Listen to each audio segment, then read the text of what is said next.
Awesome. Okay. So I appreciate everyone being on. If everyone can keep themselves muted, that'd be good. We'll do questions at the end. So any questions that arise through the presentation, there's a lot of information in this presentation if you haven't seen it. So take as many notes as you need. Take as many screenshots if you want. And if there's any questions, just write them down. We'll do some questions at the end. But a lot of the questions I think will get answered. There's so much information in this presentation, but we'll get through it pretty quick. All right, everyone. So I invite everybody to just sit up straight, put your hands over your lower abdomen. I invite everyone just close your eyes and just bring your awareness to your breath. And just follow the rise and fall of the breath. And do nothing else.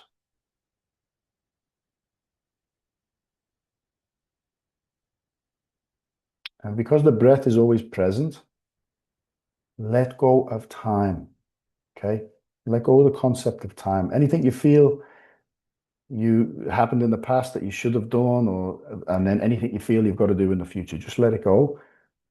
And as we do that, feel tension leave the body. Okay? When time leaves the mind, tension leaves the body.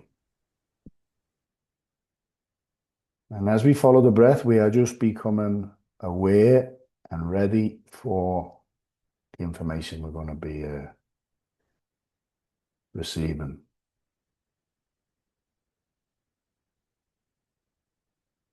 And on everyone's next inhale, I invite you to slowly inhale to the top of the breath and hold it. Just hold. Don't force too much. Just hold the inhale.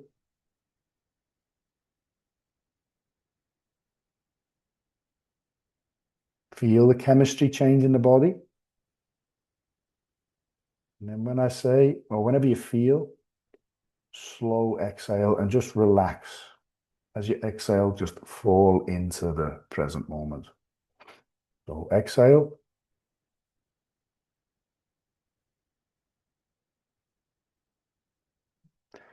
And then breathe naturally.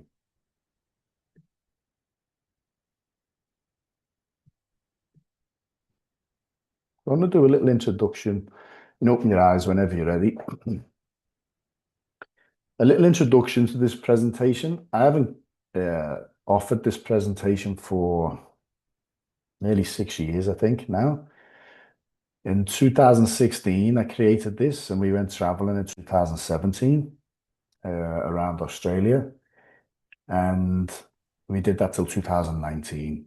I'll share a little bit about why I've decided to do it again.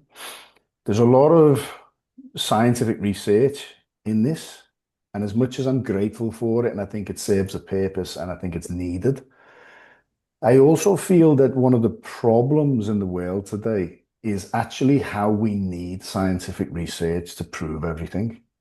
A lot of what I'm going to share in this, I think we all know in our heart and soul naturally. Okay. So I'm going to share my screen. And as I said, any questions, we'll save them for the end. Can everyone see my screen? Cheryl, can you see my screen? Yeah, all good, bro. Thank you. Just press play on this.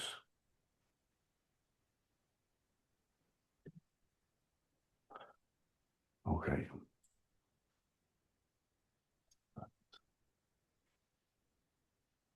You have to bear with me. I was born BC, before computers. So a universal solution for peace.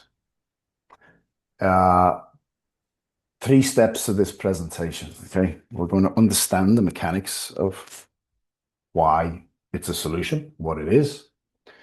We're going to experience it, and then we're going to talk about how to share it.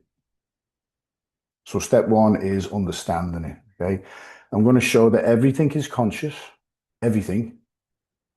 Everything is deeply connected, and we are always influencing our environment, our inner environment, and the world around us. So 15 years of research, and anything I can get my hands on. Thankfully, my job, I have, 8 hours a day plus travel time of just listening to audiobooks or podcasts. And what I found from listening to spiritual teachers, independent conscious scientists, you name it, there was a common link. Okay. They all agreed on the solution. Okay. They all shared the same solution. This solution, believe it or not, is not being talked about as much since COVID. Before COVID, it was everywhere. There was a lot of people talking about collective meditation as a solution. So that's what the solution is. So what do we need? We need love. We need to care. I think every human being has what in Buddhism they call basic goodness. Okay, whether it's we have a natural care and compassion for ourselves, our fellow human beings, nature, and the world. So that's important. And obviously, the power of collective meditation. So, why do they all talk about collective meditation and how does it work? Let's look at some of the science on meditation. So, I don't know if anyone knows these. This is Michelson and Morley. These did some amazing experiments in the 1800s. But in 1887, there was two schools of thought. One school believed that there was what they called then an ether, and that ether connected everything. And another school of thought believed that everything was separate. There was no such thing as an ether. So they created a very sophisticated piece of equipment for their time. And it was a very sensitive piece of equipment. And they believed that if the ether existed, it would move through the equipment and they would be able to measure it. But this didn't happen. Okay, this didn't happen. So the equivalent of how that was, how they read that experiment was like if we all stood in a room, wet our finger and put it up in the air and didn't feel wind, and then all came to the conclusion that there's no such thing as air. Okay, that's how it was. Yeah, that was the conclusion to that experiment. Because of that, since then, we've been living in a state of separation. Humans see everything as separate. We've separated ourselves from our world. We just abuse it. We've separated ourselves from each other through race, religion, wealth, you name it. We've separated ourselves from our own bodies. We abuse our own bodies. And we have separated ourselves from our spirit or our soul. And I just keep reminding people as we're going through this, just to stay muted. I appreciate that. So the good news is 100 years later, nearly 100 years later, after the experiment, they revisited these experiments on the ether. And what they found with new technology is we are deeply connected through what they now call the field. What we feel, okay, what we think and feel in the body is our contribution to the field. Okay, we're always contributing to the field. The field acts as a mirror. So whatever we put out to it, it mirrors it back to us. This is how life communicates with us. And a basic example of that is if you are late for work and you'll spill your coffee. If you get angry, you'll hit every red light and so on. The field is explained as being an intelligent field of energy that responds to human emotion. If a fish lives in polluted water, the fish will get sick or will die. It's that simple. But the difference with us is we're always contributing to the field, and it's not just with external pollution. It's actually our internal pollution as well. So we can ask ourselves morning, afternoon, and night every day, you can ask it now, what do I mostly contribute to the field? But every day we can check in and say, how am I feeling? Because however you're feeling, what you're feeling is what you're giving out to all life. Okay.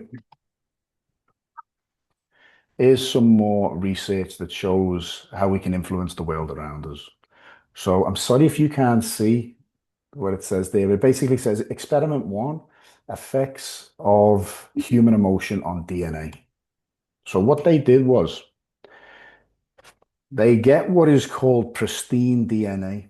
Okay, it's perfect DNA from the umbilical cord of a baby. And then in this experiment, they placed the pristine DNA within the magnetic field of a human heart in a person. So the Institute of Heart Math, and if anyone on the line is not familiar with their work, definitely check them out. They're awesome. They have actually measured the electromagnetic field of the human heart, and they can measure it 8 to 10 feet outside of the body, like this image you're looking at. So they got a practitioner, a meditation practitioner, and they got that practitioner to embody states of coherence like love, care, compassion, forgiveness, generosity, gratitude, things like that. And then they got the practitioner to embody states of incoherence or negativity, jealousy, anger, hatred, complaining, and so on. What they found in the results was the negative emotions actually made the pristine DNA coil up. It couldn't express itself. And the positive coherent emotions actually opened it up. It flattened out, opened, and started to multiply. Individuals trained in feelings of deep love and appreciation were able to intentionally change the shape of the DNA. This was published in Journal of Scientific Exploration in 1994. These are all very prestigious scientific journals. In experiment two, they created a vacuum and then measured the activity of light photons in the vacuum. And what happened was the results were random, what they expected. And again, they used pristine DNA. They put the pristine DNA in the vacuum and then measured the activity of the light photons again. What they found was the light photons began to mimic the pristine DNA. Now, even when they removed the DNA, they still held the shape. We are forced to accept the possibility that some new field of energy is being excited by the DNA. This was published in 1995 in Nanobiology. So what do we have? We have human emotion in experiment one affects human DNA. And human DNA in experiment two affects matter. Okay, light photons is what our reality is made of. Therefore, human emotion affects matter. Effects of observation on matter. So many of you may have heard this very famous experiment that the scientific community bamboozled for years. So the double slit experiment.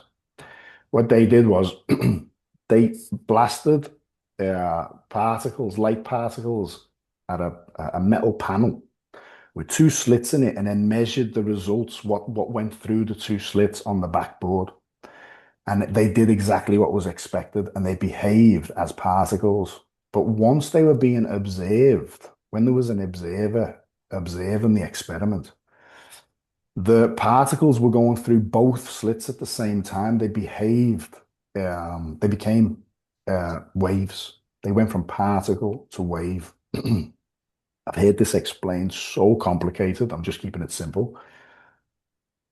So,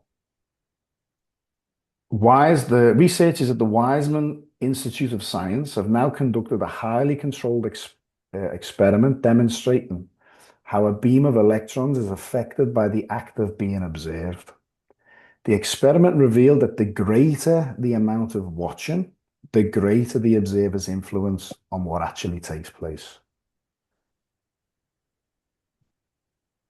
Observation. Human emotion produces effects which defy conventional laws of physics. Again, Journal of Scientific Exploration, that was in 1994. So just reflect on this. if the greater the amount of observing changes our reality, what could be the effect of 1.5 billion people or more consciously uniting and creating elevated, coherent emotions for the greater good of all life and the earth? Okay. Here's a little video. I'm just going to mute myself for this.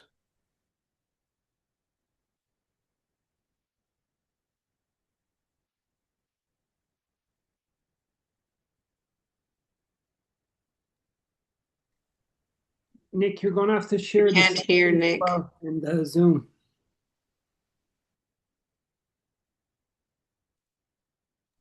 Sorry, what was that? There's no sound there. You need to share the sound as well in the Zoom share options in the advanced settings where there's no sound there. Thanks, buddy. One sec. If I can't get this up, it's actually not that important, this video. Usually when I mute myself and press play, you'll hear it. Is that not the case now?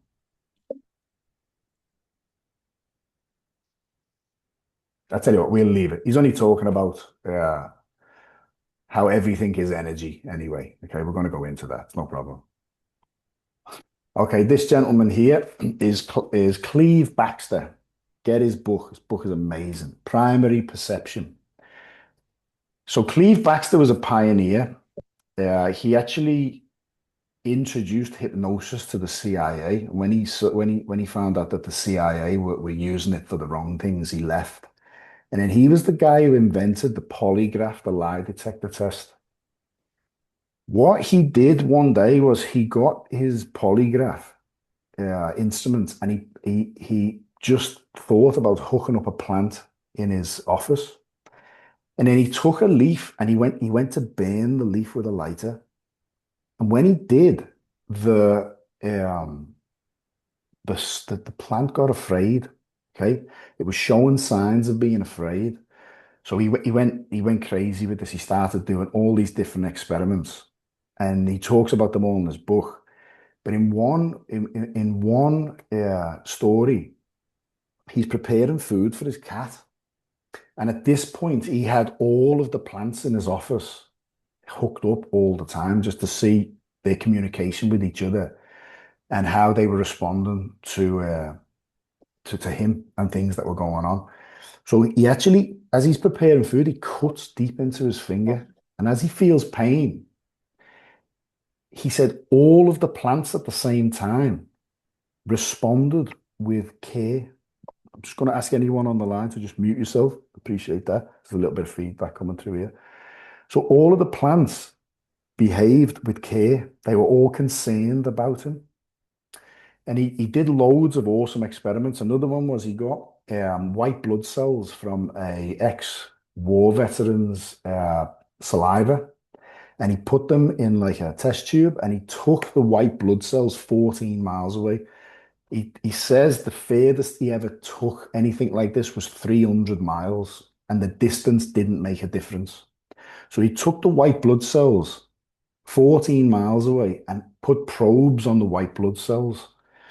And then he showed the ex-war vet footage of Pearl Harbor and how the old war vet responded to watching the footage, what he was doing in real time. His saliva was responding exactly the same 14 miles away. And there was no lag time. It was exactly the same time. So we're connected to each other, and what we do influences others. So this wasn't proven until 1997 by Nicholas Gizin with the twin photon experiment. So what they did was, step one, they isolated the photon with sophisticated technology. Step two, they split it. And then they separated coincidentally with this experiment, it was 14 miles again. They separated the photons. And the scientific language that they use is they tickled one. Okay, they began to tickle one, and the other photon responded instantaneously, exactly the same as the one they were tickling. So here's some research on collective meditation. Okay, so to date, there's been over 50 peace gathering demonstration projects and over 23 peer-reviewed scientific studies around the world. The results have consistently demonstrated a positive effect in the immediate reduction of crime, warfare, and terrorism by an average of greater than 70%. So here's some facts on uh, peace gatherings, collective meditations. If you want any more information on these, Joe Dispenza's covered these. So he talks about them in his books, and I'm pretty sure you can find them on his website. And he's also got a show on Gaia as well. So 8,000 people peace gathering between 1988 and 1990. Soviet invasion of Afghanistan ended. 7-year war between Iraq and Iran ended. The Soviet Cold War ended. You hear some stories on that, fascinating. Greg Braden shares some of the interviews of some of the pilots in the window of prayer who just literally turned around and couldn't explain why. A 76% reduction in war deaths in the mid-1980s in Jerusalem when 7,000 to 8,000 people in Lebanon focused their attention on peace. Reduced crime and fires, decreased traffic accidents, less terrorism, increased economic growth. The Rand Corporation think tank 2-year study with 7,000 people, 72% reduction in worldwide terrorism, one of the 3 best studies in the West. Transcendental Meditation, 1993, 2,000 meditators for 2 months focused on peace and coherent energy. And there was a significant statistical reduction in violence, crime, and stress in Washington, D.C. So how they measure that, they're always measuring emergency room visits, violence, robberies. They're measuring everything all the time. Transcendental Meditation called it a window of prayer. So they tried multiple different techniques. What they would do is they would get everybody together, all the practitioners together in one place, and they'd all do the same techniques and put their awareness and their feelings on peace and coherence. And they do the same techniques.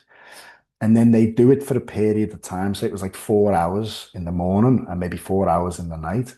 And then they'd measure in the window of prayer all these statistics.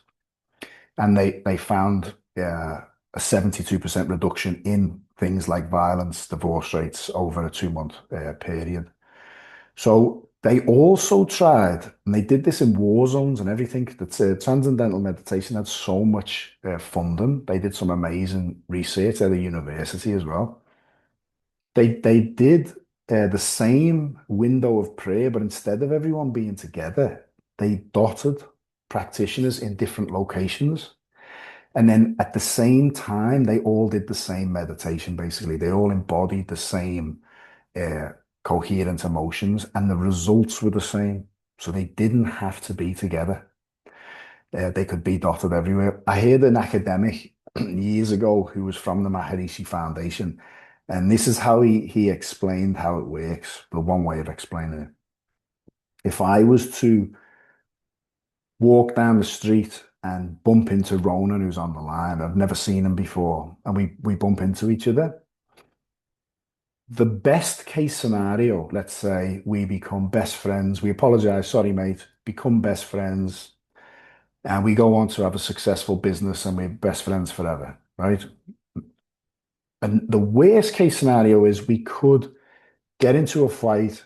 Maybe one of us, he knocks me out. I hit the floor, bang my head, dead. He goes to prison, right? They're 2 extremes in the same situation.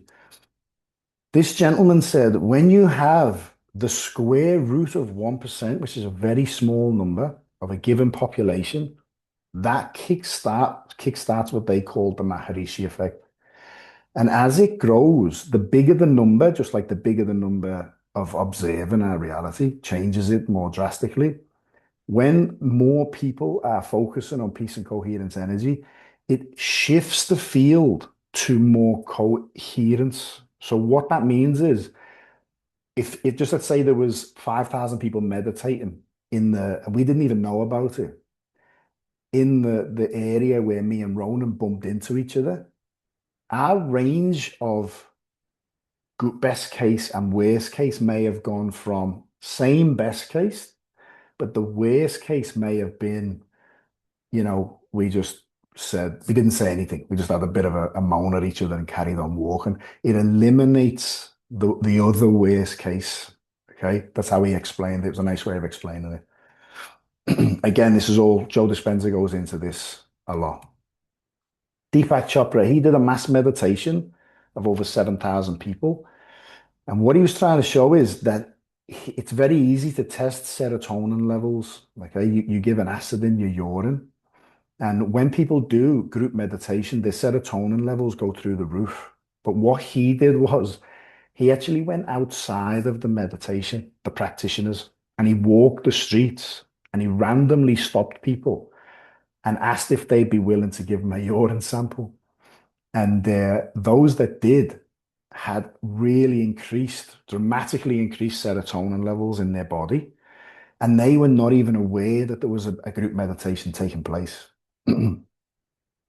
So this is basically how it works. It's field theory. The more people that gather, the stronger the field of coherence energy. So you see, each person there has got an electromagnetic field from the heart. The heart is more than what we think it is. When those two fields interact with each other, if they both embody the same coherent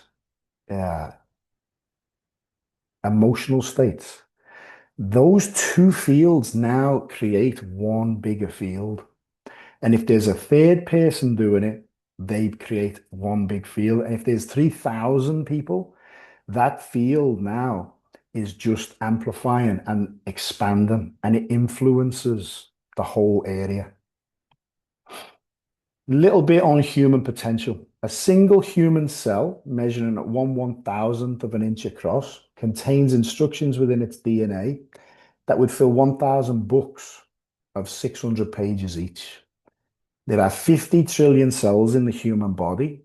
Each cell has the electrical potential of 0.07 volts. Now, that might not sound like a lot, but we have 50 to 70 trillion cells in the body. Greg Braden's newest book is just give an example of that.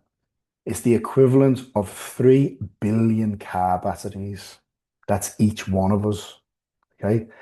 So when you look at throughout history of yogis and sages who have done things like shown their students that they can just disappear and appear somewhere else, or push their hand into rock, when you start looking at what we can actually harness, it starts to make sense.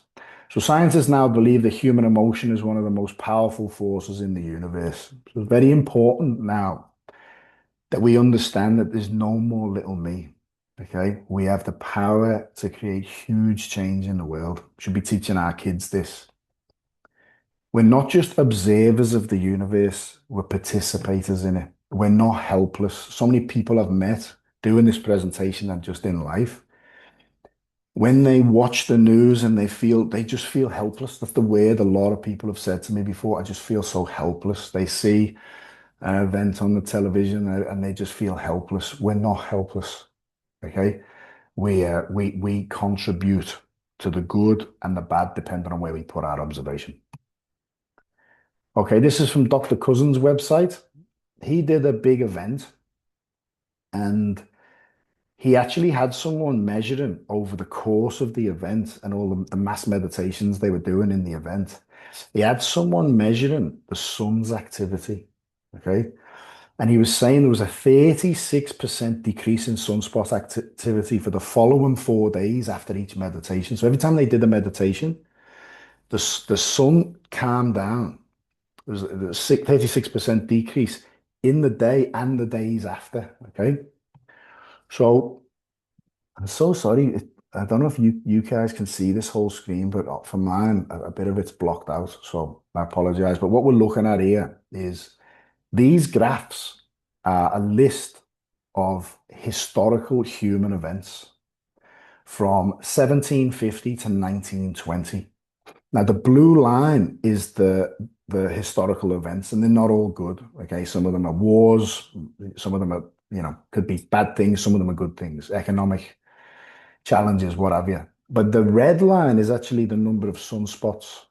And as you can see, we follow the sun. Okay, the sun influences humanity.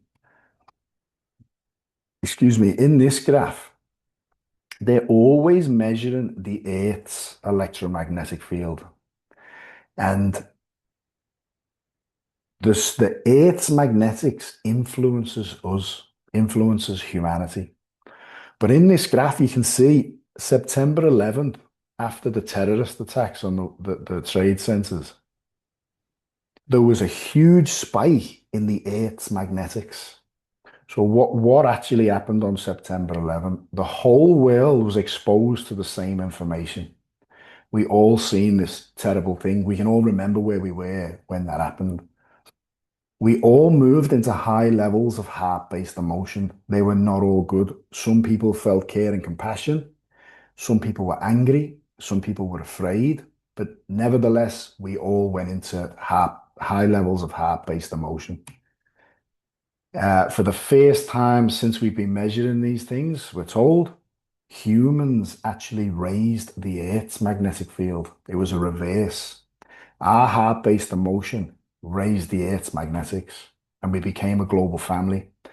A lot of people said this. The days and weeks after 9/11, everyone was like making eye contact, hugging in the street, because they now know that when the Earth's magnetics are high, humanity's more coherent. We actually become more of a global family, a collective family. So scientists then asked, can we intentionally create this type of world coherence without an event like 9/11? So the Institute of Heart Math has come up with a scientific meditation. Okay, it's very simple. We're going to do it now.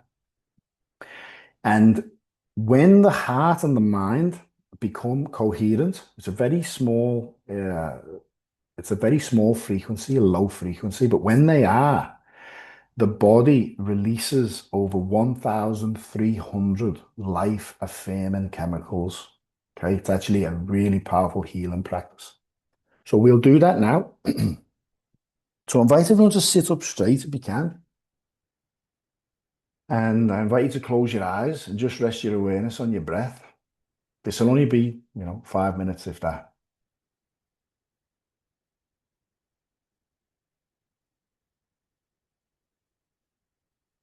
And then next, we're going to physically touch our heart.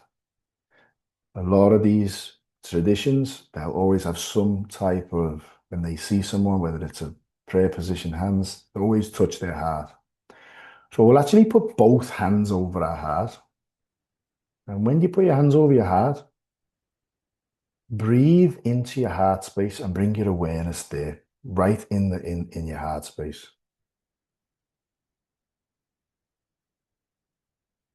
Now, before we do anything else, even just doing that is a signal to the body to be calm. The body will calm down just off that.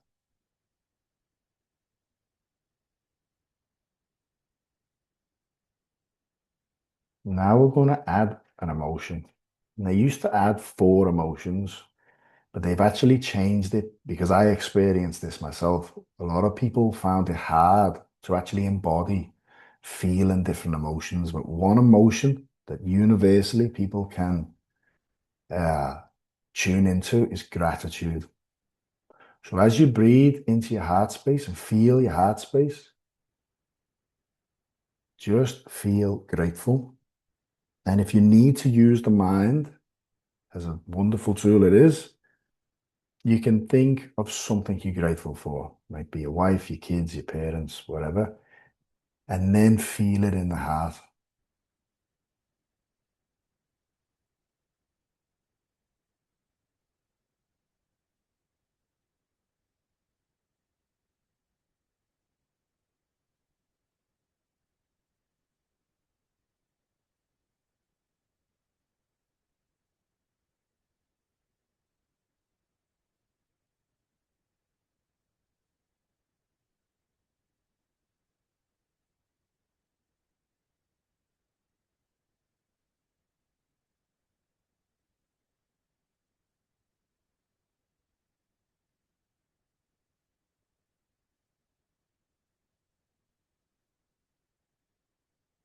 when you open your eyes, whenever you're ready,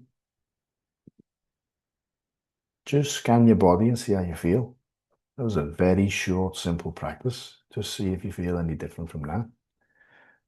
The more we do practices like that throughout the day, the more we remember the feeling, the deeper we go. And this actually helps with intuition as well. Okay. We'll keep going. So when a certain number of people come together and they choose at a moment in time to create a precise emotion in their heart, that emotion literally can intentionally influence the very fields that sustain the life on Earth, planet Earth. So a lot of his work is in this. He is a good guy, Greg. I've actually met Greg, thanked him for his work, and he's been doing great work for a long time. So again, this is out of Joe Dispenza's book. It's the fan and atom analogy. Okay. So we hear a lot, oh, you got to raise your frequency and vibration and this, that, and the other, right? But he uses an analogy of a fan.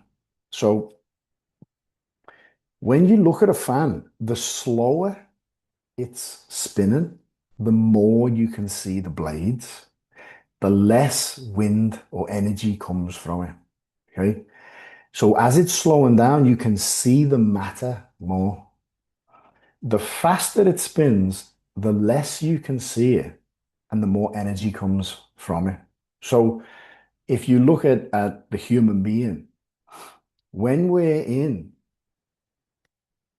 low frequency mindsets and conditions, when we're actually overthinking things or we're feeling jealous, anger, hatred, we actually slow and lower our frequency.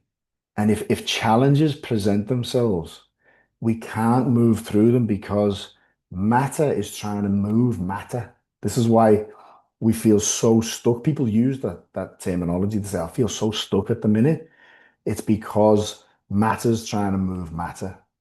When we can elevate our emotional states and raise our frequency, challenges, we become more detached from the material world and we can move through them easier because energy moves matter. When you hear these stories, and there's been a number of these. When I was a kid, I heard a story like this, but there's actually been many of them around the world where a woman who's never trained a day in her life may be in a situation where she's had a car accident. We've all heard stories like this, and maybe a child's stuck under the car, and they literally pick the car up. No injury, no nothing. It's because the emotional state, they're more energy than matter. Okay, the emotion is stronger than the material world. Okay, the power of words. Words carry a message. We experience the power of words every day. They carry a vibrational signature, a message and information, and we can feel it. And each emotion has its own chemistry in the body. So this is Dr. Korotkov, amazing scientist from Russia. I think he's Russian. And he's been filming people's biofields for years. And what he's shown is if one person speaks harshly to somebody else, or really, really gives it to them, um, if that person is not a practitioner and able to hold their space, the words and intention will literally damage their biofield. It literally puts holes in their biofield. But what's fascinating is the person who's given it actually depletes their biofield as well. And the reverse, the opposite, happens when we give love, care, compassion. You tell somebody your wife, how much they mean to you, and you give them genuine love. It actually increases and strengthens their biofield and yours. This is Dr. Emoto. This video I actually do want to play. I'll take my headphones out and see if I can get you guys to hear this if I mute myself. So can everyone still hear me? If anyone doesn't know Dr. Emoto, definitely look him up. Amazing guy. Most people do now. He was a scientist who found out that water responds to words and human emotion. I'm going to mute myself. either Ronan or Cheryl, can one of you guys just let me know if you can hear this? Yeah. Just waiting.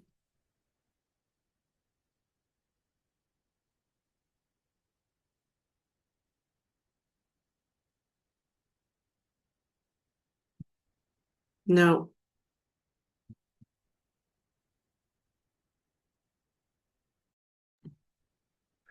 Okay, I don't know why you guys can't hear that. Okay, I might have to do this without without the sound. That's fine. What he's doing in this video is he's got. In this experiment, Can you hear it now? researchers used a glass of Tokyo. Yes, I can. Yes. Awesome. And performed a test. Participants placed the glass in the Very center quiet. and sent gratitude to the water. Studying the water under the microscope, they started to see a crystal formation.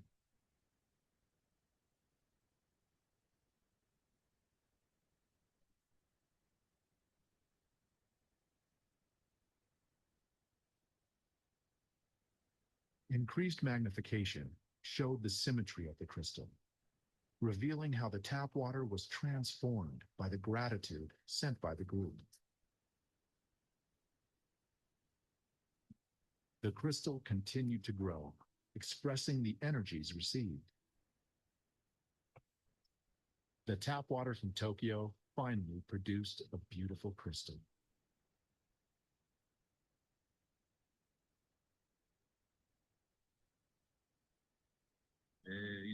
It was interesting to see children so completely astonished after they witnessed the difference in Tokyo tap water before and after they said the prayer.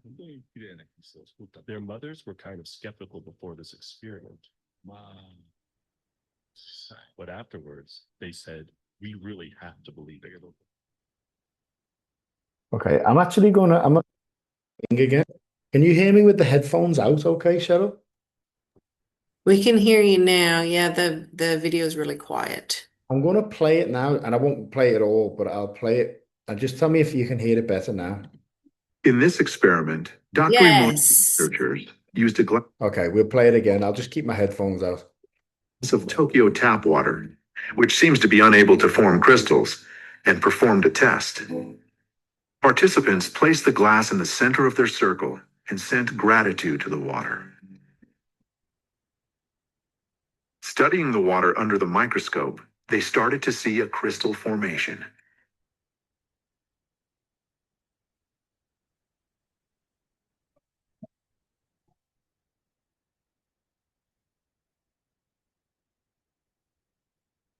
Increased magnification showed the symmetry of the crystal, revealing how the tap water was transformed by the gratitude sent by the group. The crystal continued to grow, expressing the energies received. The tap water from Tokyo finally produced a beautiful crystal.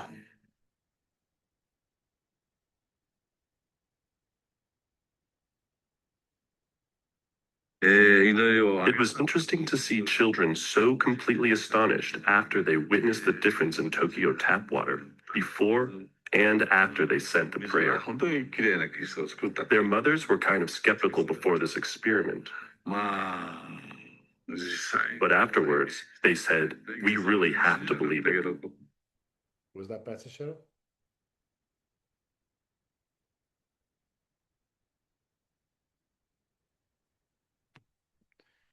See if that was okay for everyone. I'll just keep my headphones out from now. Okay, so here's some of the images of the crystal formations. So he had a number of techniques. One, he would just get 3 glasses of water from the same source.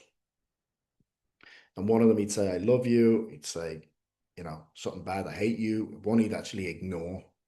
And then he had the technique where he would freeze them fast. A lot of people took this research further now. There's a lot of German researchers that are doing great work, and Veda Ostman's doing great work now as well. But if you look, thank you, wisdom, these all form beautiful, harmonious geometric patterns. But when you look at You Fool, You Make Me Sick, Evil, he even tried Water as well. Some heavy metal Water was really distorting heavy metal music, sorry, was distorting the water, and classical music was creating crystals. So we can see how chanting a mantra, and they've done that experiment as well, actually. They've got Buddhist monks to actually chant bigger bodies of water, like polluted ponds, and then they've tested the water after the chanting and the prayers, and the water's been clean. So can we purify? So let's get rid of that.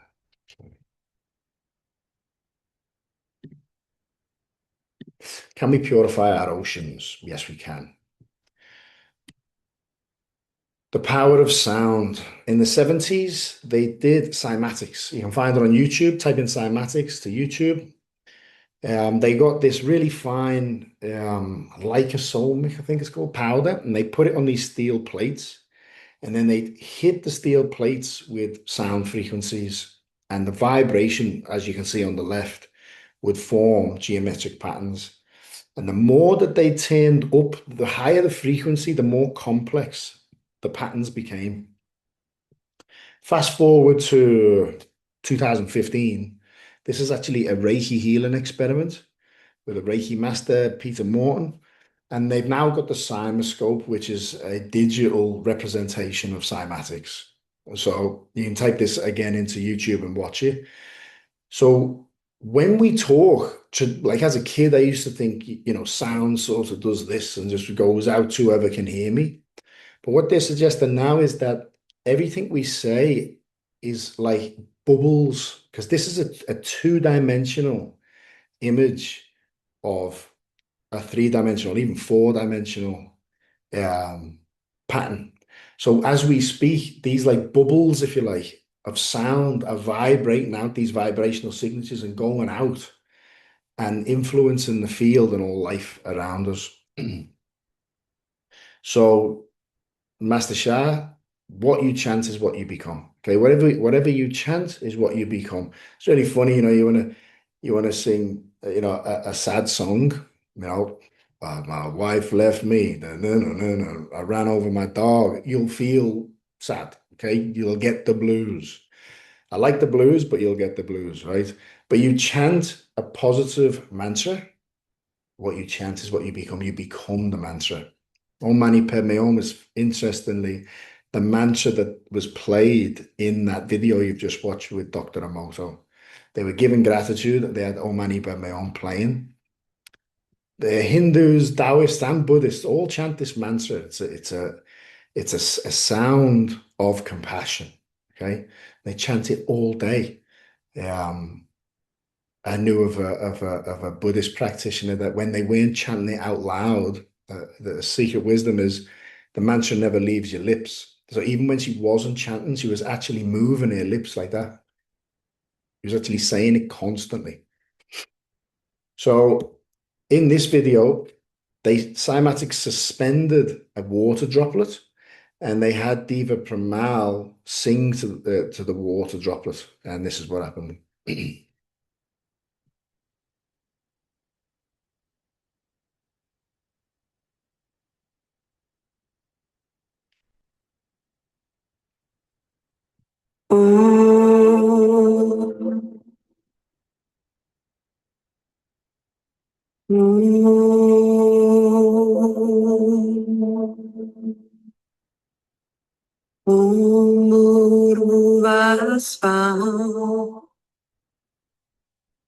Tatsaviduvarenyam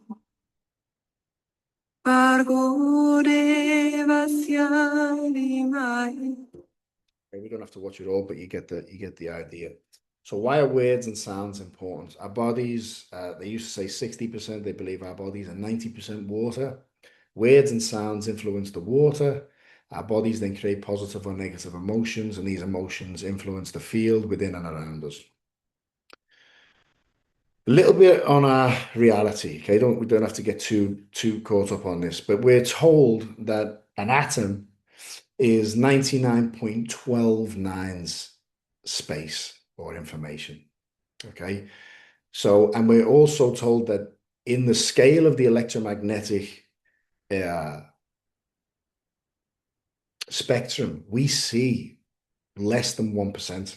In this article I looked at, it said it comes out at 0.0035% of the electromagnetic spectrum, the light spectrum, sorry. So we're almost blind. Okay, we're literally, we don't, with our physical eyes, we don't see hardly anything.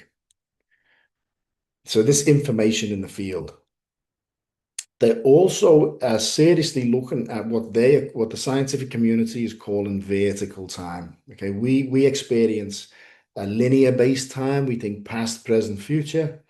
But there's a story by Neville Goddard in his book, and this gentleman, Neville Goddard, who was studying timelines, he shares a story of somebody he found out who was really sick. I think it was a spinal condition. They got a rare spinal condition. This guy had 3 kids, and he got told by the hospital that he had 3 months to live. He was in a wheelchair and he was declining fast. And when Neville found him, he asked him if he was open to try some techniques, some meditation techniques that might be able to help him. And this is what he did. He actually got the gentleman who was sick to close his eyes, settle himself, similar to what we did before, and then actually vividly visualize his doctor entering the room and telling him that he's healed completely. And what they did was, instead of just that happening, Neville asked him if he would embody the feelings. What does that feel like now? So he embodied as if it was happening in real time. But then he had him visualize leaving and telling his family, okay, explaining to his family the results he's had and feeling what that felt like. Everyone's celebrating. And every day he had him walk through his life after getting this information. And I'm pretty sure, don't quote me on this, but I'm pretty sure, because I know it was a very short time, I'm pretty sure it was like 3 months later, he was playing football in the garden with his kids. He was completely healed. So what Neville's saying here is, in that field of infinite potential, the timeline where that gentleman got the bad news and was dead in 3 months exists. This is what they're saying is vertical time. But through the practice that Neville gave this gentleman, he was able to move onto a different timeline that exists in the field. Okay, so we can do this individually, but we can actually do this collectively. It's like a radio. Okay, it's what we tune into, it's what we observe. If you think of an old school radio, you tune it in, you go through all the channels, you might tune into one's a bit fuzzy. You can tune into whatever station you want, but all those stations are in the field. All the radio's doing is tuning into the one you want to listen to. And we're like that. This is that same article, but I put it in here again because if you look at how limited what we see, how limited it is of our reality, we keep having limited experiences based off our past limited experiences. Okay. And what mainstream media and the powers that be, they understand how this works. So they're always feeding us news, and it's always bad news, right? There's always a problem on the horizon. So they use our collective internal technology for manifesting the world. They use it against us to manifest a world that suppresses us. Okay, so stay away from mainstream media, drama, and social media. Here's a fascinating story from Gregg Braden, because he is a scientist, and sometimes I've actually found it frustrating that he doesn't deviate from the academic world because he wants to keep his position. But he shares a fascinating story where an indigenous man, where he lives in New Mexico, they had really severe droughts. And he saw this indigenous guy as a friend of his, and he said, Greg, I'm going to go and pray for rain. Would you like to come with me? And Greg said, I wouldn't miss that for the world. So Greg gets ready and he gets in a vehicle with this gentleman. He takes him to the top of this mountain, and he told Greg that his ancestors, his elders, taught him how to pray for rain. So when they get to the top of this mountain, he said there was a stone circle there, and this indigenous gentleman, he just took his shoes off and he went and stood in the stone circle, and he said, "Take your shoes off." So Greg had big boots on, and Greg's undoing his shoelaces to take his boots off. And by the time he gets his boots off, this guy is leaving the stone circle, and he said, "Are you hungry? We'll go and get some breakfast." So Greg said, "Wait, what are you talking about? I thought we were praying for rain." He said, you took too long, it's already done." So Greg said, what's just happened? What did you do? He said, "You never pray for rain, because if the field works off what we're feeling, by saying, 'Please, can I have rain?' you are feeling you don't have rain." So what he did was he stood in the stone circle. He said, "My ancestors told me that this location is where the heaven and earth are closest." And what he did was he squashed his feet into the earth and visualized his feet in the mud. He felt the rain on his body, and he smelt the moisture in the air. He smelt the corn crops. He smelt every one of his senses was put on experiencing it now. So when you see Indian rain dancers, they're dancing in the rain, even though it's not raining to them, they're experiencing. So it's Sorry, recording. just mute yourselves, guys. Sorry. They're actually dancing and celebrating in the rain. So Greg says, "I can't explain scientifically how, or I can't explain why this happened." But he said, when we left the next day, we had torrential rain. So this is a great teaching for when we do meditation. If we want to experience world peace, we never see world peace in the future. All of our practices, we're grateful and experience it in the present. Another book by Greg, The Isaiah Effect, which goes into the Dead Sea Scrolls and the Essenes, and he shares a story of a prophet. Now, if you think a prophet is a bit far-fetched, I've read a book called Remote Viewing. China, Russia, America, UK, all the top militaries, they spend millions of dollars a year training soldiers in remote viewing. Okay, it's very similar. We have an ability, which they're aware of, to project our consciousness and see landscapes and timelines. So in the Isaiah Effect, this prophet, when was explaining the future that we're in now, he shared a beautiful time where there was lush nature, everyone got along, it was peaceful, the way we communicated and worked with each other was so harmonious. But then he shared of a time where it was just, the land was dead. It was really bad, really dystopian, really bad. And when he got asked which one was it, he said, "Which one will you choose?" Fascinating. So again, let's reflect on this. 1.5 billion people consciously observing the same reality, which exists in the field, but observing it in the present moment. So why 2030? I was going to try, I haven't had much time to add to this presentation. I was going to find and edit, just get some snippets of a video I made that someone raised and shared it with me in like 2022 or 2021. I made a video in 2018, and in that video, I just listened to Fractal Time, a book called Fractal Time. And in Fractal Time, he talks about how time is in fractals. This reality is fractals. So if we have a experience in our life that's really beautiful or it's really traumatic, let's say our parents split up or something like that was really painful for us, we set a fractal out that goes out. And in the book, he actually explains how you can measure when they're coming back around. When they come back around, it doesn't mean you're going to experience the same event. All it means is the universe is going to create an environment for something to happen. Now, if you're aware of it or you practice meditation, when something like that presents itself and it might be challenging, you can actually turn it into a positive event. And you can actually set a new positive fractal that goes out again. Okay. Now I'm sharing that because we have personal, we have family, and we have collective fractals. Okay. Like humanity will have its own fractals.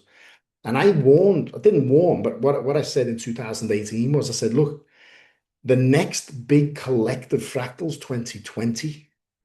And that's what I was trying to get a collective meditation for, because it doesn't mean it's bad, but we have to understand that the people who rule the world are aware of this. Okay, they use these collective events to try and keep putting more trauma into the field. Okay, so it's a great opportunity because even when what happened in 2020, even though that might have been a hard time, so there's been a lot of good come from it. Okay. But we could have made it way better if we'd have come together. So the next one that they're pushing for is 2030. This is not something to be scared of. But if we understand it, we'll do our part. Okay.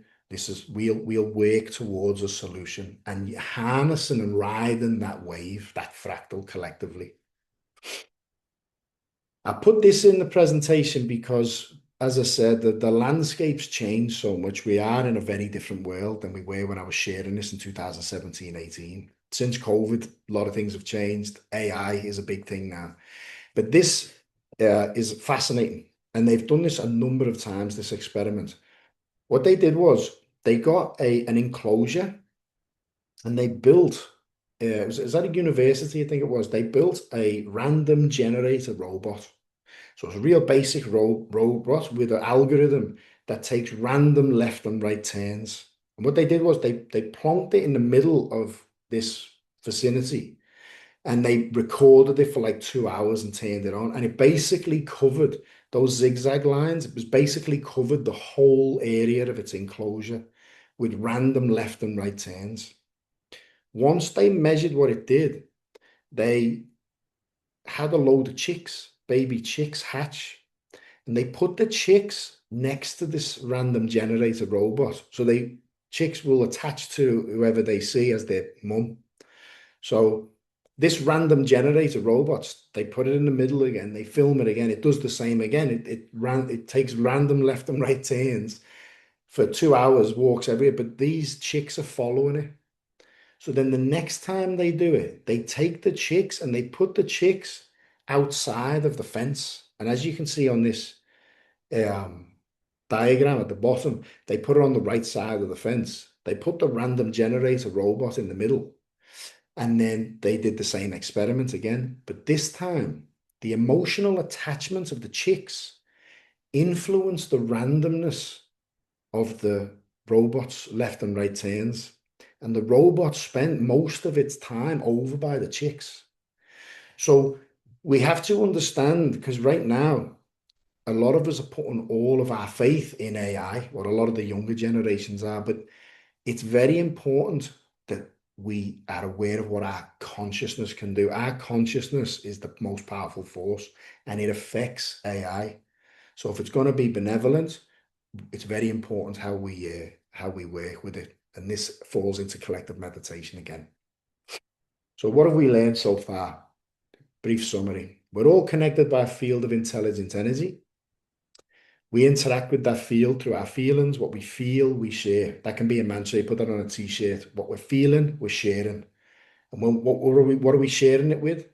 Everything. Okay. One family member starts feeling down, depressed, whatever. It actually affects the whole family. Human emotion influences the world around us. When we observe reality, we change it. We observe a different reality. We are participators in our universe. The more people involved in peace gathering, the stronger the effect will be. The more people observing world peace, the greater the chance of that happening. Words and sounds carry a message, frequencies and vibrational signatures, which have the power to heal and create harmony. So I always say, I am a part of a collective meditation, right? But find anything you want. Joe Dispenza's just done a worldwide walking for peace, but it was in 2024. He always does more. But I've just tried to revisit to try and find more collective meditations. There's not that many out there now. There was loads before COVID. A lot of group meditation and collective meditation I found was popping up everywhere. But COVID definitely put a little bit of the brakes on that. But have a look and see if there's any collective meditations that you resonate with. The one that I'm a part of, obviously, is Master Shah's, which is my teacher. It's the Love, Peace, Harmony movement. The goal is to get 1.5 billion people, which is a massive number when you think it only takes the square root of 1% of a given population to kickstart the Maharishi effect.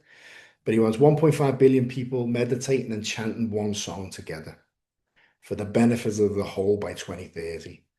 So it's 5 lines. You can get the song anywhere. You can get it on YouTube. You can play it 24/7. And it's 5 simple lines, okay? And we'll go through them lines. Can one song heal the world? It's more than just a song. It's actually a blueprint for world peace. I've got a video on my YouTube breaking down the significance of each line of this song, but we'll just go through the summary of it here. I love my heart and soul, okay? So actually love your heart and your soul, your essence, who you are. This in itself is self-healing. We can't give people $1 million if we don't have $1 million. We cannot give love if we don't have self-worth and we don't have love inside. So this is the foundation, okay? So love my heart and soul. Line 2 that says, I love all humanity. Humanity, it means all souls, okay? Love everything. It's a natural progression. When we have love in our hearts and have love in our being, that love overflows and we love all things. When 2 people are in love, when you're in love, you just see love everywhere. You're you know, people say you're on cloud 9, you talk on the phone all night, you don't get tired. You know, you just, love is in the air, okay? So then I love all humanity. Master Shah says this line is a golden mountain, okay? It's worth more than a golden mountain. This is the key to the spiritual journey in general. It's actually to serve selflessly. That says, if you can't see it, I can't see it. It says, join hearts and souls together. Okay. When we chant or sing this or put our intention on this, it's a divine calling. We're actually calling, pushing it out into the field to join all hearts and souls together. And the result of that is universal love, peace, harmony. Okay, love, peace, harmony, love, peace, harmony. So we're going to experience it. We're going to do a little meditation. Let's see how we're going for time. It won't be a long meditation. Okay, we'll guide you through a little meditation and then I'll play the song. The song is it's in English 3rd time round, in Chinese, soul language, then English. Okay, so just if you don't want to sing along to it, totally fine, but just feel it. When he goes through those lines, actually feel each step of it. Okay, have a little drink if you've got water, and then sit up straight. Get comfortable. I invite everyone to close your eyes. Keep yourself muted if anyone's not muted. And just follow the breath. We're going to put one hand on our heart and one hand just below our navel. Now, if at any point in the meditation you want to change hands, that's fine. Okay, you can change. This is yin-yang alternation. And just like coherence before, put your awareness in your heart space. Okay, sorry.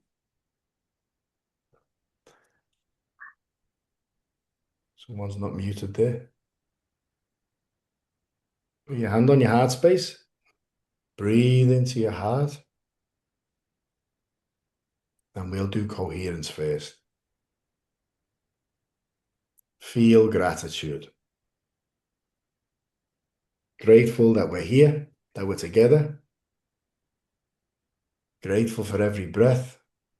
Grateful for the opportunity to serve. Okay? Lao Tzu said in the Tao Te Ching, you don't have to take one step to travel the universe. We don't have to take one step to actually help the world. We can help the world right now. So feel gratitude in your heart. And a technique is you never meditate alone. So we call inner souls of the body. We're calling on the information fields, that's what the soul is, and outer souls. Okay, so as I do an invocation, just see, which is mind power, visualize and feel what I'm saying. Feel it in the body. Okay. So dear my heart and soul, and dear all my organs, systems, cells, every part of my being, my meridians, I love you all, honor you all, appreciate you all. And dear all outer souls, dear the sun, the moon, Mother Earth, all the heavenly bodies, all humanity, all wildlife and nature. We love, honor, and appreciate you all. We invite you on a soul level to practice with us. Dear any saints that you're connected with, whether it's Jesus, Buddha, whatever, God, whatever it is, spiritually speaking, call them, see them, breathe in their love, wisdom, and benevolence.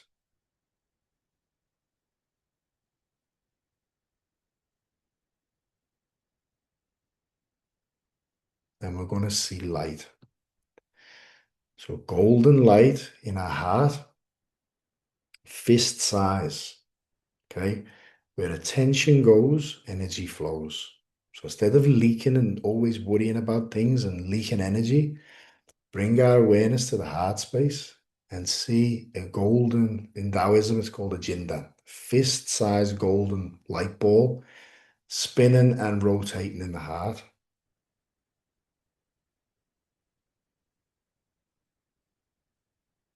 And just feel each line.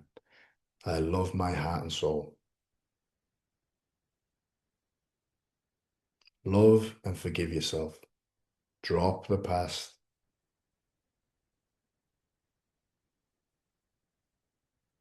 I love all humanity. Don't worry about what people are doing. People who are causing harm, doesn't matter. Love everybody. I love all humanity, includes all nature, wildlife, oceans, rivers, mountains.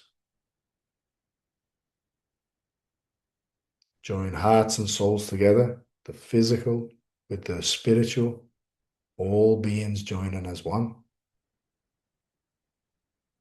Universal love, universal peace, universal harmony. Now I'm going to play the mantra, the song. When it's playing, just tune into the frequency of it, but be flexible in your visualization. See this heart, Jindan, this golden light, expand beyond the body, nourish your family, your home, your community, your suburb, your state. Let it go right out. If there's anything you're passionate about, you want to give love to the oceans, your parents, whatever it is, just see them nourished and flooded in this light.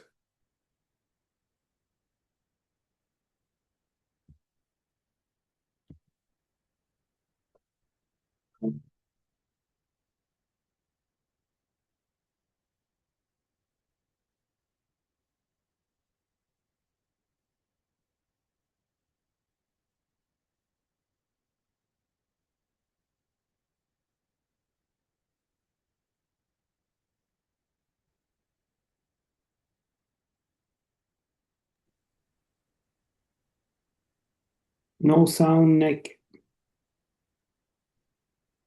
Really. I wonder why that is. I haven't done anything different, champ. No, Nick, sorry. if you go to share down at the bottom, See share? Down the bottom. Oh yeah, share, yeah. Yeah.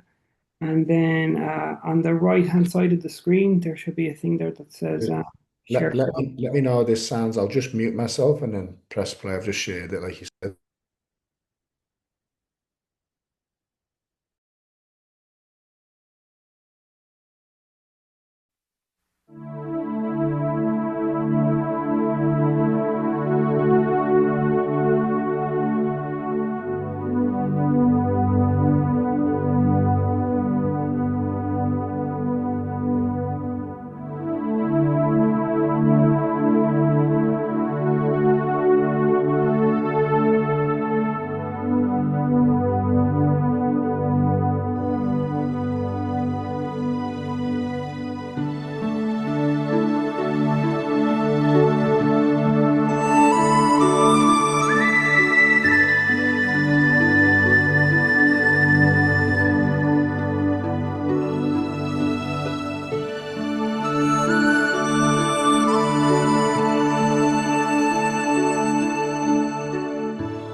我爱我心和灵，我爱全人类，万灵融合母是生，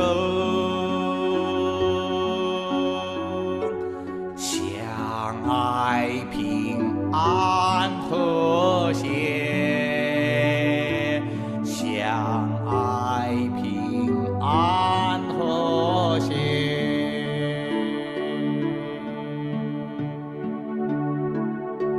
噜啦噜啦哩，噜啦噜啦啦哩，噜啦噜啦哩，噜啦，噜啦哩噜啦，噜啦哩噜啦。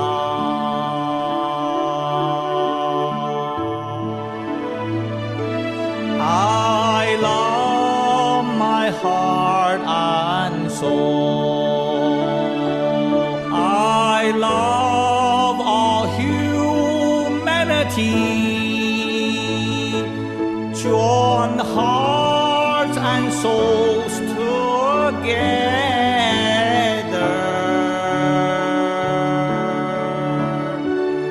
Love, peace, and harmony. Love, peace, and harmony.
So with your eyes closed, we're just gonna each feel and see world peace now.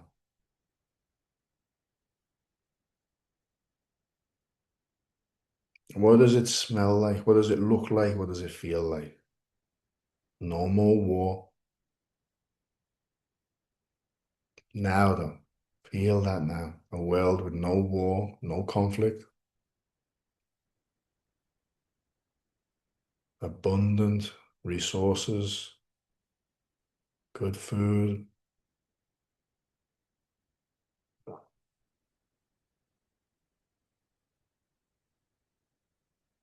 Care and compassion for all beings, between all beings.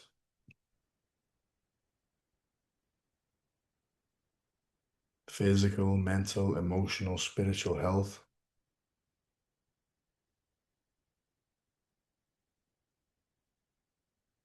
Feel, what does your body feel like in that world right now? Feel grateful for it.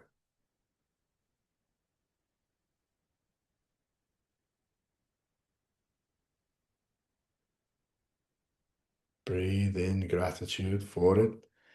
Breathe out gratitude to all beings.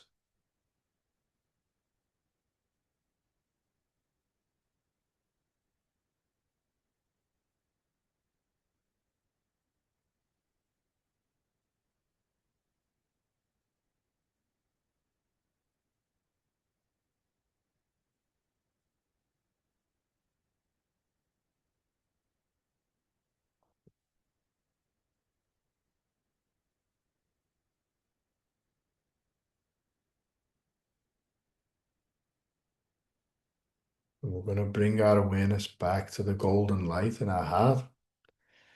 And then see this golden light, Jindan, golden light ball, come down the center channel and put both hands over your lower abdomen.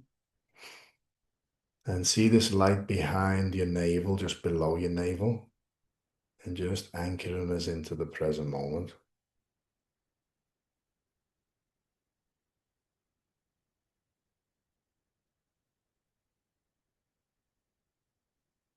Feeling still, strong, yet spacious.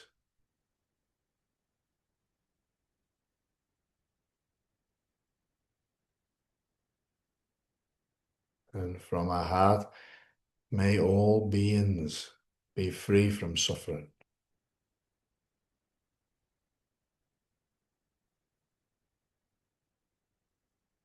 And be grateful that that's taking place right now.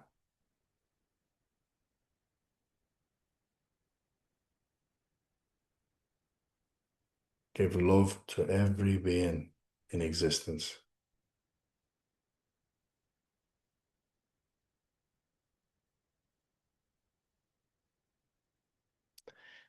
And then slowly move your fingers and toes. Take a deep breath in. Keep your eyes closed. Deep breath in. Slow exhale.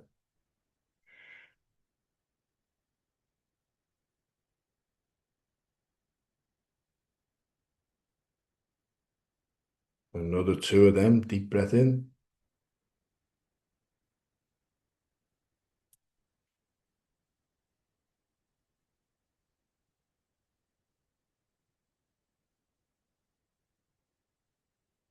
One more.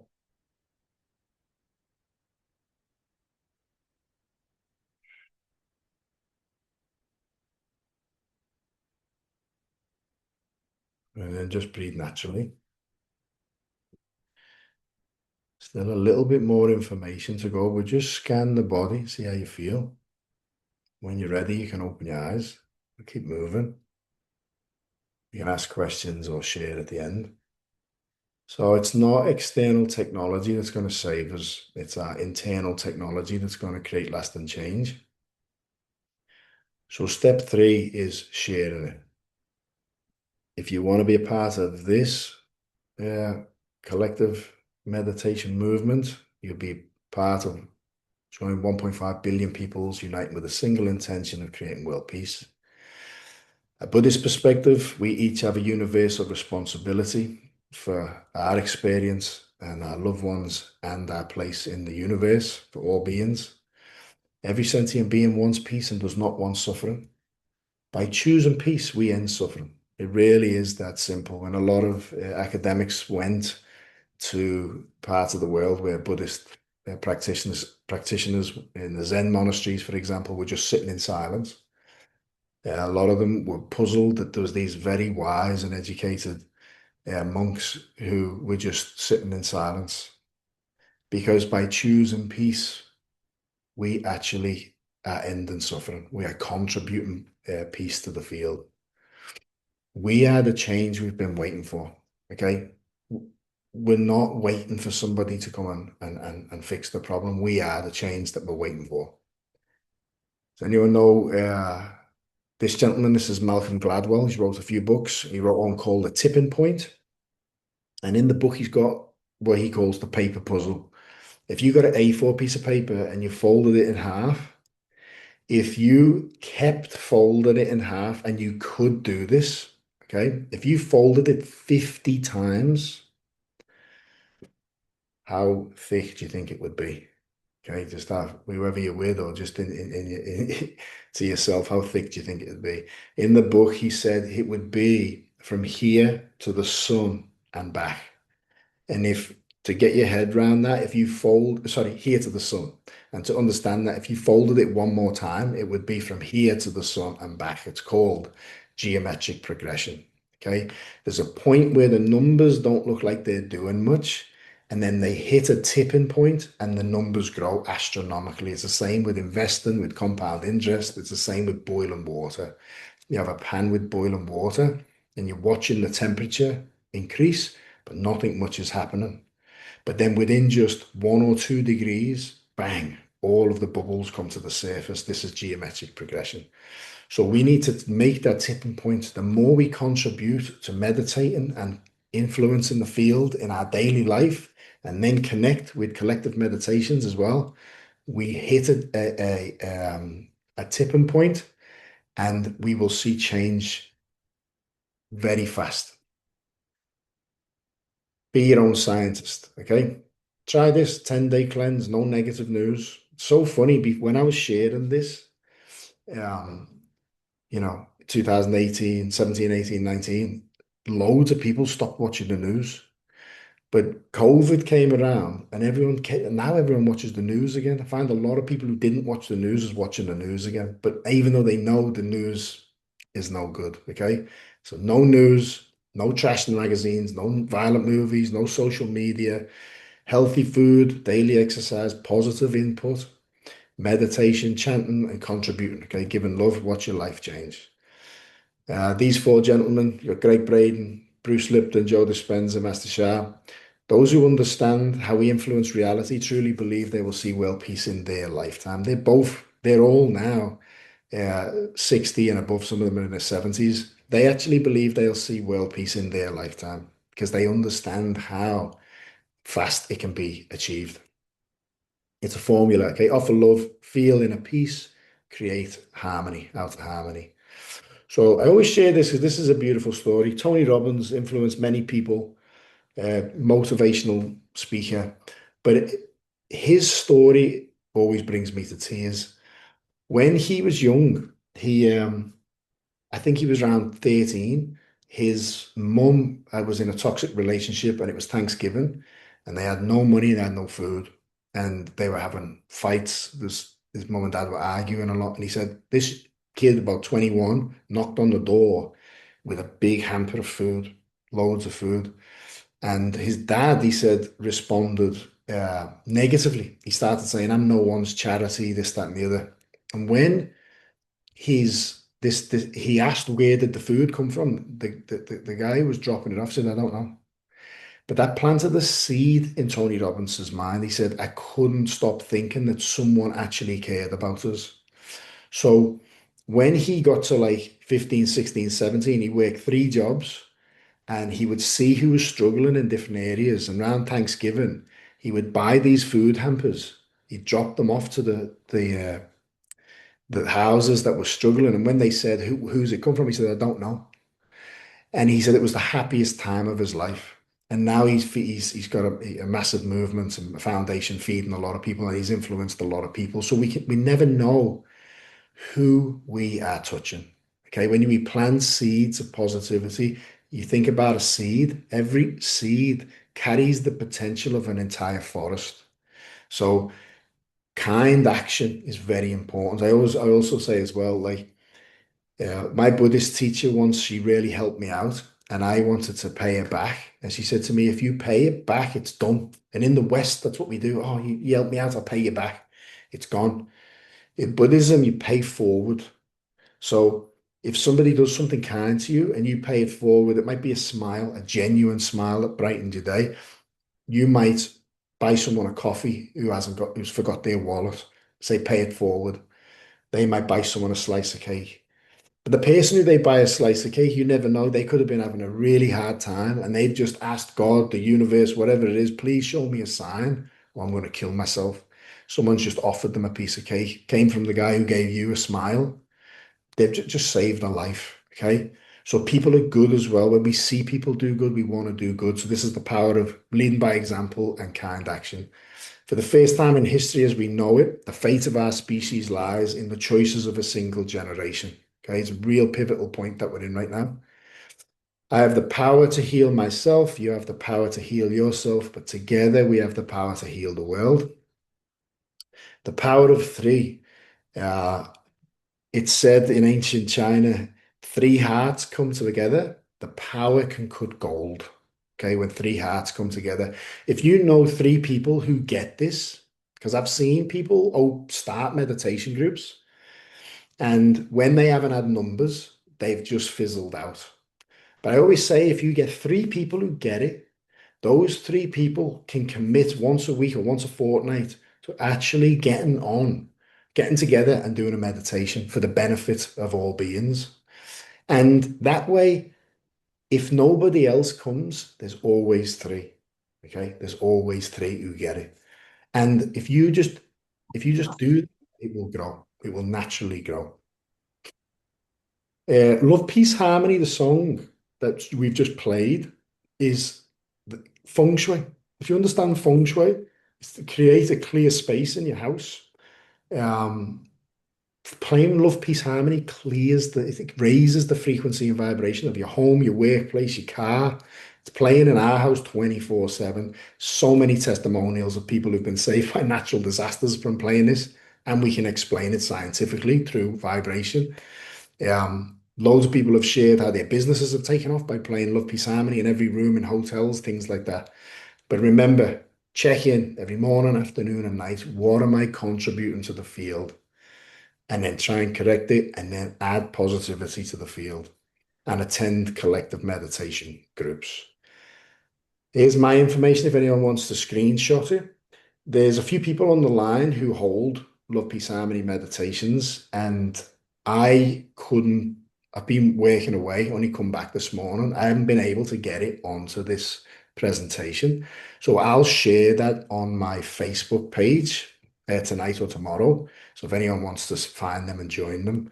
But that, my friends, is the end of the presentation. So I'll leave this up for a minute, or if anyone wants me to put it back up, I can. But I will open it up now to questions. If anyone's got any questions they want to ask, you can ask me anything you want.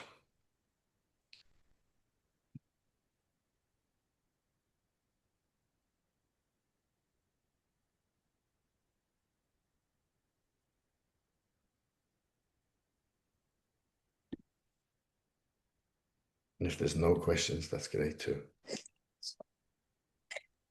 The only thing I will say, Nick, it's Jamie. You have such a beautiful way of presenting things, my friend. Yeah, thanks, Kelly.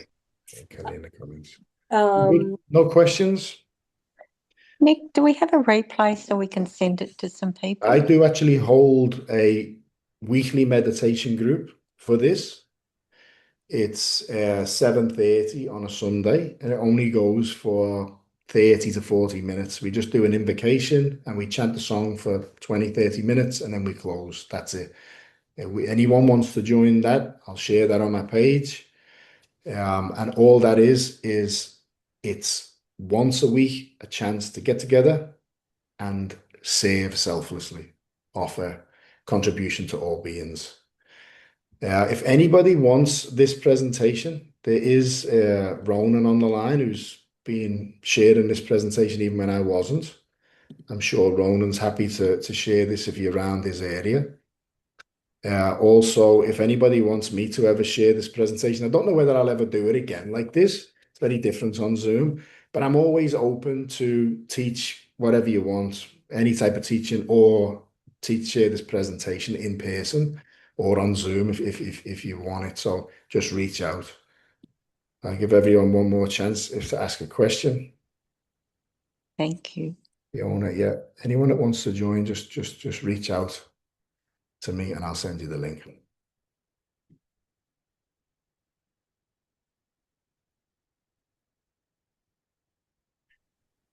Awesome. No questions? All good? Nothing to share. Just want to say thank you. Thank you. Beautiful, beautiful. Sorry, Gavin. Oh. So I had my sound right down. Forgive me if anyone was talking. Did you say something then, Gav? Sorry, mate. I did, Brad. I said nothing to share. Well, thank you. Really beautiful presentation. Yeah, no problem. Appreciate you being on. Oh, that last picture. Look at Bowie in that picture. Very different now. Oh, man. Can I ask one question, Nick? You can. Has there been any recent studies in with mass meditation? From what I've looked at, and I haven't been looking into it that much, if I was to be totally honest with you, but when I have, COVID was very interesting. I found that it definitely was growing before that. People, even my groups, most of my groups I do are online now, and I do miss doing an in-person group. But when I've just done a quick Google search, I couldn't find that much, to be honest with you. I know there was a gentleman called Make Meditation Mainstream. Pretty sure he opened a few different locations, one on the Gold Coast and around the place. But I'll do a little bit of digging and see if I can post anything in terms of groups. But in terms of research, I don't think there has been any. Because even the researches that I was sharing then, as I said, some of them, they're from the 90s. But now they've got that research, just so you're aware, though, there's still people doing collective meditations. The research is already there, you know what I mean? Thank you so much, Nicholas. I know there is an astrologer, Pam Gregory, that does a 7 p.m.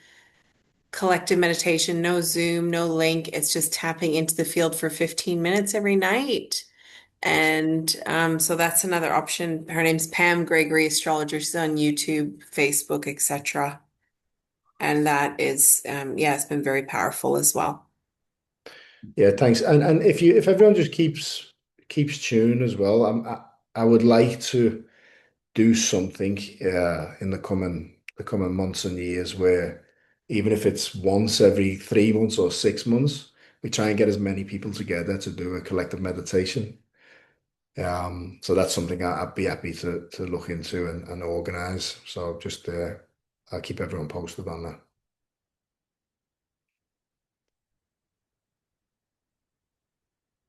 All good.